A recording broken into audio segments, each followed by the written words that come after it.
hereinafter referred to as client, and Infinitus Marketing Solutions Inc., represented by Micah Pointon, Marketing Director with business address. Nandiyan naman po, Valero, Makati, as the Ibinunyag provider. ni Senator Francis Tolentino ang operasyon ng troll farms na pinopondohan umano ng China upang siraan ng mga makabayang personalidad, gobyerno, at ang Pilipinas. Sa pagdinig ng Senate Special Committee on Admiralty and Maritime Zones, ipinakita ni Tolentino ang kontrata sa pagitan ng Chinese Embassy at Infinitus Marketing Solutions, INC, na pirmado noong Agosto taong 2023 para sa serbisyo ng mga keyboard warriors.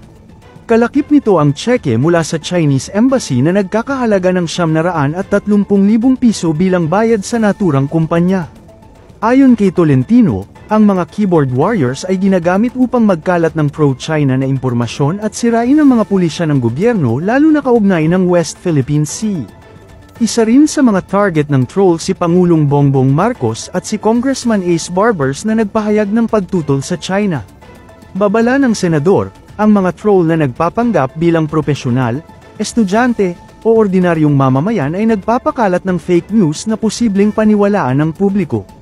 Giit niya, hindi dapat ipikit ng mga Pilipino ang mata sa tahasang panghihimasok ng China sa layuning pahinain ang bansa. Samantala, kinumpirma ng National Security Council ang indikasyon ng Chinese-sponsored information operations na posibleng may layuning impluwensyahan ang midterm elections sa ika-12 ng Mayo.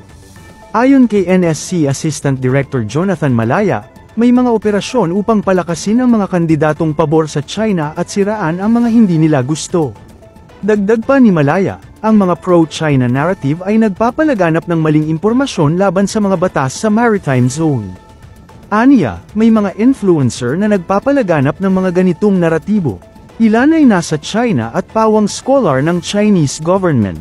Kaya hinihimok ngayon ng mga butanteng Pinoy na suriin at huwag iboto ang mga kandidatong pabor sa China, gaya na lamang ng kandidato sa pagkasenador na mas gustong gamitin ang South China Sea imbes na West Philippine Sea.